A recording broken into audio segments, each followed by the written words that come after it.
युधिष्ठिर ने दान धर्म, राज धर्म, स्त्री धर्म, भागवत धर्म का उपदेश किया पांडवों को पितामह भीष्म ने, और सब के साथ स्नेह किया। पितामह उत्तरायण की प्रतीक्षा में थे ही और भगवान वहां पर उपस्थित हो गए।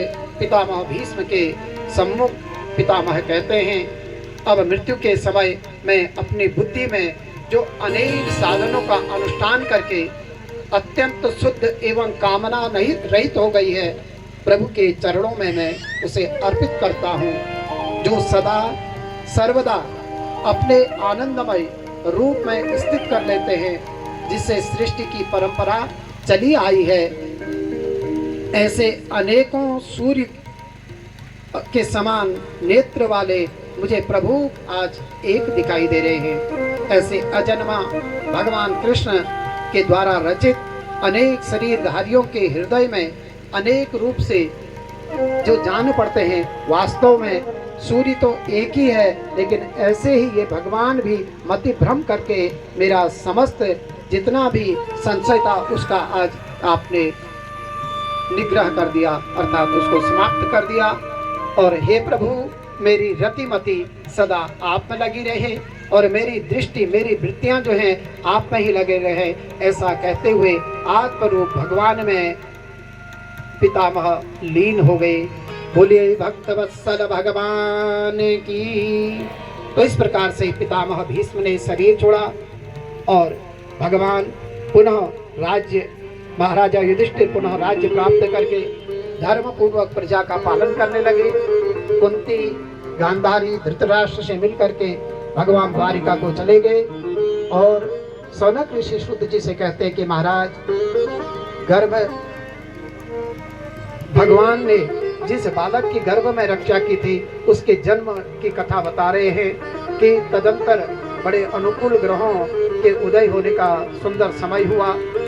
सद्गुणों से विकसित करने वाला बड़ा शुभ समय पांडु के वंशधर का जन्म हुआ और जन्म के समय ही यह बालक इतना तेजस्वी था कि उसको देख करके पांडु लगता था कि पांडु ने ही पुनर्जन्म ले लिया है। और पौत्र की जन्म की बात सुन करके युधिष्ठिर महाराज अति प्रसन्न हो गए और युधिष्ठिर महाराज ने उस बालक का जाति संस्कार किसे कहते हैं? जन्म के समय जो संस्कार किया जाता है उसे जाति संस्कार कहते हैं। और नाल छेदन से पूर्व अनेक दान किए जाते हैं, क्योंकि नाल छेदन के बाद ही नाटक प्रारंभ होता है। तो इसलिए धर्मात्मा पुरुषों का जब जन्म होता है तो उनका नाल छेदन से पूर्व अनेक प्रकार के दान इत्यादि करते हैं। तो इस समय महाराजा परीक्षित का जन्म हुआ है। ये बालक मेधावी, बलशाली और बड़ा सुंदर दिव्य ऐसे बालक का युधिष्ठिर के घर में जन्म हुआ। बोलिए महाराजा परीक्षित भगवान की। तो बड़े सुंदर भाव से भगवान का ध्यान करते हुए इस कथा का अपने मन में चिंतन करते हुए हमें इस कथा का श्रवण करना चाहिए। तो जब ऐसे समय में दान किया जाता है तो यही दान अक्षय दान किया जाता कहलाता है। और नाल छेदन के पूर्व, जिसे प्रजा तीर्थ कहते हैं, ये दान किए जाते हैं।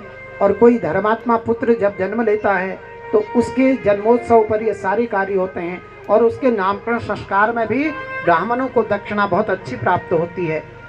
तो इस प्रकार से परीक्षित का जन्म हुआ। बड़े बड़े विद्वान आए और भविष्यवाणियाँ करने लगे। महाराजा युधिष्ठिर ने बालक बताया, संतों ने बताया कि बालक शिव की भांति बड़ा दानवीर होगा, हरिश्चंद्र के समान सत्यनिष्ठ होगा, भगवान राम के समान सत्यनिष्ठ होगा, यह अर्जुन के समान योद्धा। परंतु महाराज, इसकी कुंडली में एक छोटा सा दोष है। जैसे ही सुना दोष है तो युधिष्ठिर बोलते हैं कि महाराज बताइए कौन सा दोष है? तक्षकात आत्मनो मृत्युम द्विजुपुत्रो उपसर्जिता प्रपत्यास्ते उपसृत्य मुक्त संगा पदम हरे। महाराज, इस बालक की मृत्यु तक्षक के काटने से होगी। एक थोड़ा सा दोष इस बच्चे की कुंडली में है। ऐसा सुनकर के पांडव बड़े दुखी हो गए कि हमारे कुल में ऐसा पुत्र जन्म ले रहा है जिसकी अकाल मृत्यु होगी, हमारे पौत्र का उद्धार कैसे होगा। ब्राह्मणों ने आश्वस्त किया कि यह सर्प दंश से इसकी मृत्यु तो होगी, किंतु इस बालक को सदगति प्राप्त होगी। और इसके नवम भाव में बड़े स्वग्रही ग्रह, उच्च के ग्रह बैठे हुए हैं और इस बच्चे का मोक्ष इसको प्राप्त होगा, ये मोक्ष कारक है। इसलिए हमारे वहां पर जब कुंडली में नवम भाव में अच्छे ग्रह पड़े होते हैं तो ये लगता है कि ऐसे जातक का मोक्ष अवश्य होगा। तो ये बता रहे हैं कि इस बच्चे की जो रक्षा करेंगे भगवान विष्णु करेंगे। यह बालक जिसकी गोद में जाता उसके नैनों को निहारने लगा, ऐसा सुंदर। और इस बालक, विद्वानों ने कहा कि पारिति इति इक्षितः, अर्थात इसका नाम क्या है, पारिति इति इक्षितः। ये देख रहा है सबको। इस बालक की ख्याति परीक्षित के नाम से होगी। और कुछ समय व्यतीत होने के बाद एक दिन विदुर जी तीर्थ यात्रा करते हुए आ गए। पांडवों ने उनका सम्मान किया। विदुर जी ने सोचा, भाई धृतराष्ट्र पांडवों के घर में बैठ करके खाने के लिए रुके हुए हैं, वो अपने बंधु बांधवों को मुक्त कराने के लिए आए हैं।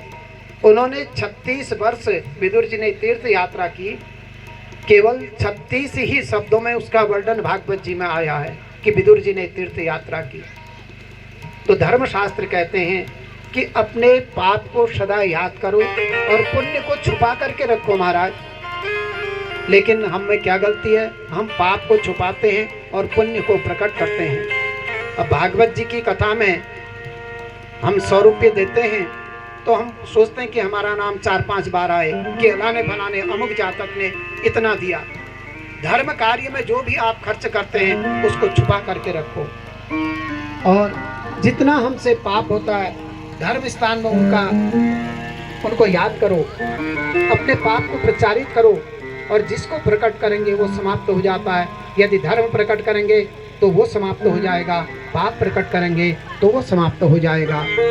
तो इसलिए विदुर जी की तीर्थ यात्रा का वर्णन भी बहुत ही सूक्ष्म रूप से आया है।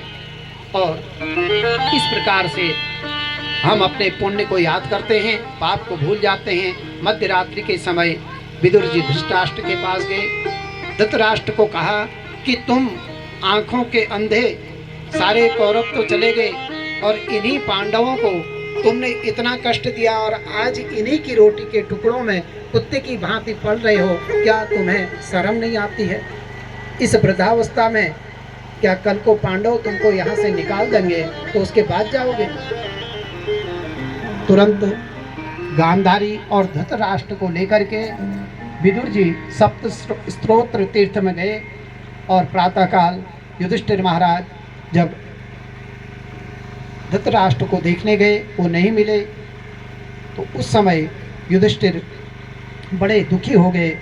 लेकिन धर्मात्मा व्यक्ति जब व्यथित होता है, संत का उससे मिलन होता है, तो उसी समय नारद जी वहाँ पर आ गए। नारद जी ने कहा, अब तुम्हारे चाचा तुमको मिलने वाले नहीं हैं। विदुर जी उनको लेकर के बहुत ही दूर चले गए हैं और तुम भी सावधान हो जाओ, अब अपने बारे में सोचना प्रारंभ कर दो, क्योंकि आज से ठीक 6 मास के बाद कलयुग प्रारंभ होने वाला है। भगवान कृष्ण द्वारिका चले गए हैं, अब आप अपनी चिंता करो, आपको सारी चिंताएं छोड़ देनी चाहिए। युधिष्ठिर ने भीम से कहा, भैया नारद जी ने जैसा बताया था अब लगभग वैसा समय आ गया है, ऐसा सत्य प्रतीत होने लग गया है। क्यों? कलयुग की परछाई इस धराधाम में पड़ने लग गई है। भगवान के स्वरूपों में आनंद जो दिखाई देता वो दृष्टिगोचर नहीं हो रहा है। मंदिरों में जो भगवान के अर्चा विग्रह हैं उनमें वो आनंद नहीं आ रहा है।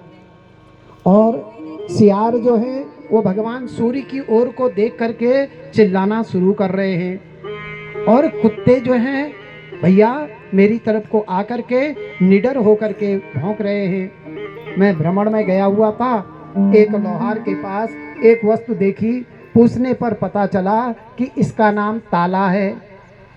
अब कलयुग में घरों में ताले लगने भी प्रारंभ होने लग गए हैं, अर्थात चोरियां होने लग गई हैं। इस प्रकार से युधिष्ठिर जो हैं भीमसेन को कह रहे हैं कि एक सेठ ने एक ब्राह्मण को अपना मकान बेचा, और ब्राह्मण ने जब उस मकान को ठीक किया तो उसकी बुनियाद में कुछ सोना निकला। ब्राह्मण देवता उस सोने को लेकर के उस सेठ के पास गए, सेठ से पूछा, कहा कि ये तुम्हारे मकान में सोना निकला है। सेठ ने कहा, भैया मैंने मकान तुमको बेच दिया है, अब ये सोना तुम्हारा ही है। लेकिन आज वही सेठ उस सोने पर पुनः अपना अधिकार जमाने के लिए आ गया है, और वह ब्राह्मण और उस सेठ की पुनः लड़ाई होने लग गई है, और दोनों ने वकील रख लिया है। तो इसका मतलब कलयुग आ गया है। तो इस प्रकार से बात कर रहे हैं भीम जी और युधिष्ठिर महाराज। कलयुग का तात्पर्य है कलह का रूप। जहाँ कृष्ण कथा कृष्ण कीर्तन नहीं होता है वहाँ कलयुग आता है, लेकिन जहाँ कृष्ण कथा कृष्ण कीर्तन होता है वहाँ पर कलयुग आता ही नहीं है। तो इस प्रकार से भीमसेन धर्मराज युधिष्ठिर की बातें हो रही थी। अर्जुन आते हुए दिखाई दिए, उनका मुख निस्तेज हो गया था, उनके मुख का तेज समाप्त हो गया था, बड़े दुखी हुए हैं। और युधिष्ठिर ने अर्जुन से पूछा कि अर्जुन तुम इतने दुखी क्यों हुए हो, तुम्हारे मस्तक का तेज कहाँ गया? तो अर्जुन रोते हुए कहते हैं, भैया हमारे जो मस्तक थे, हमारे जो सिर के मणि थे, वो भगवान ने इस संसार को छोड़ दिया है। अब वो इस संसार में नहीं रहे, और सारे पांडव बड़े दुखी हो जाते हैं महाराज। और पांडवों ने राजा परीक्षित को राजा बना दिया, और समस्त पांचों भाई पांडव द्रौपदी के साथ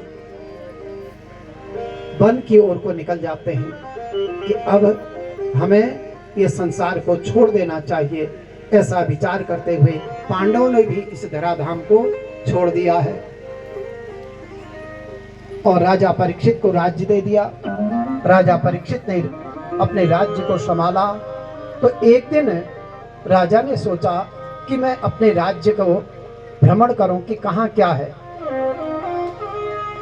तो इस प्रकार से राजा परीक्षित अपने राज्य में भ्रमण कर रहे हैं, और उन्होंने क्या देखा कि एक जगह पर एक गाय, एक बैल, और उसके पीछे एक चांडाल पड़ा हुआ है, गाय बैल को पीट रहा है। राजा परीक्षित को बड़ा क्रोध आया, बड़े दुखी हुए, और उस काले व्यक्ति को मारने के लिए धनुष उठा रहे हैं। उसने बोला, महाराज आप मुझे क्यों मारने के लिए आ रहे हैं? राजा बोलते हैं कि तुम हो कौन?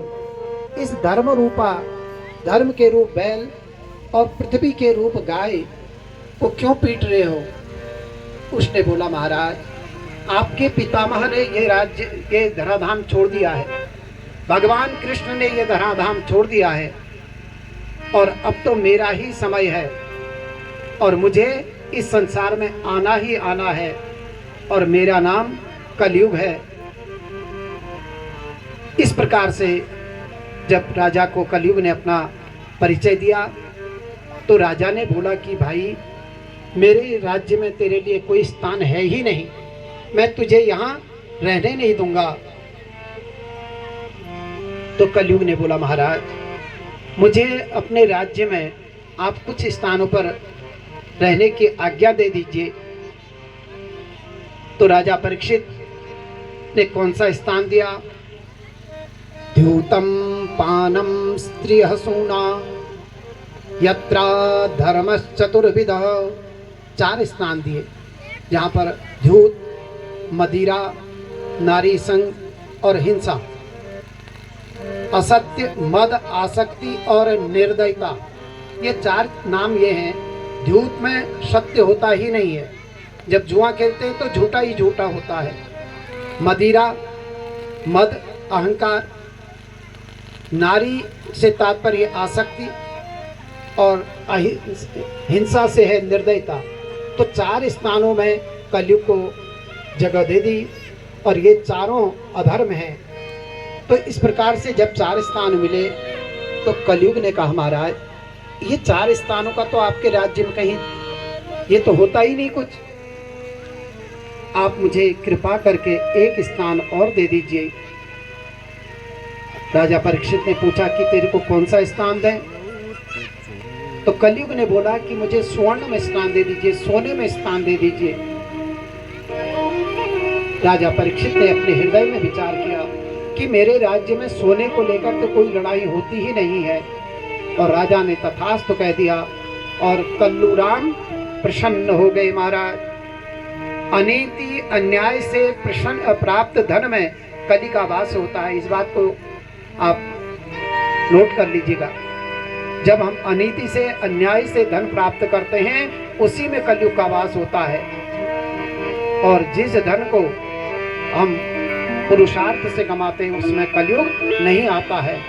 असत, बैर, मद, काल, रजोगुण, इसमें कलयुग का वास होता है। तो इस प्रकार से कलयुग का सोने में भी वास हो गया। बोलिए भक्त वत्सल भगवान की। तो इसी प्रकार से क्या हुआ कि एक दिन राजा परीक्षित ने सोने का मुकुट अपने सिर में धारण किया। यह मुकुट जरासंध का था, और उस मुकुट को सर में धारण करके आखेट करने के लिए वन की ओर को चले गए। वन में जाकर के क्योंकि इन्होंने अन्याय का सोना सिर में धारण कर लिया, कलयुग प्रसन्न हो गया और राजा के सिर में कलयुग बैठ गया।